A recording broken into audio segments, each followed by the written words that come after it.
Et que signifie exactement cet état de siège proclamé à l'est de la RDC? Nous sommes par Skype avec Pierre Boisselet du GIEC, le groupe d'études sur le Congo. Bonsoir Pierre. Bonsoir. Pierre, concrètement, à quoi est-ce que ça peut ressembler cet état de siège en Ituri et au Nord Kivu?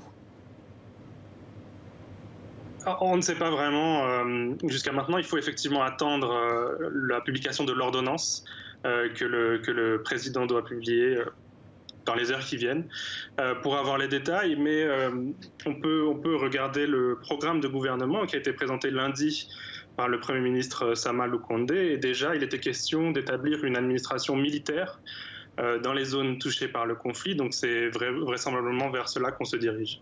Alors, pourquoi est-ce que Félix Tshisekedi prend cette décision maintenant, à votre avis?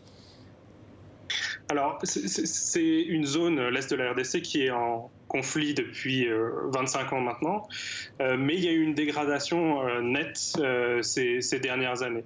Si on regarde le nord et le sud Kivu, par exemple, on a enregistré en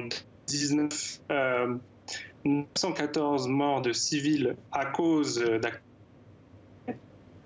En 2020, pardon, ça c'était pour 2018, en 2019 c'était 1070 et en 2020 c'était 1569. Donc on voit que ça se dégrade. L'année 2021 est partie sur ce même rythme, malheureusement. Alors ça exaspère évidemment l'opinion publique. Il y a eu des manifestations très importantes tout au long du mois d'avril. Et les manifestants s'en sont pris à la MONUSCO, mais ont aussi rappelé à Félix Tshisekedi, le président, donc, ses promesses. Et donc, vraisemblablement, le président a senti qu'il devait bouger sur cette question. Et est-ce que cet état de siège peut vraiment contribuer à résoudre le problème?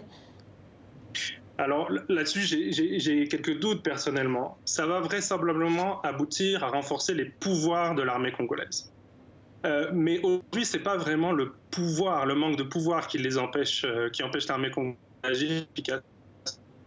C'est plutôt le moyen, le manque d'organisation, de contrôle. Et on pourrait même dire que l'armée congolaise aurait plutôt besoin de plus de contre-pouvoir pour la pousser à se réformer dans ce sens.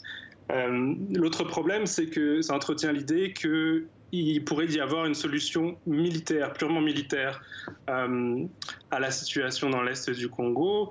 Et ces dernières années, ce qu'on a vu, en fait, c'est lorsqu'il y a eu des offensives purement militaires, elles ont plutôt contribué à aggraver la situation. La situation qu'on voit à Beni, elle a été beaucoup aggravée par l'opération qui a été lancée en octobre 2019 d'envergure. Et c'est à partir de cette date qu'on a vu les massacres se multiplier. Pierre Boisselet du GIEC, le groupe d'études sur le Congo, merci à vous et toutes nos excuses encore pour la qualité de la liaison de cette connexion Skype.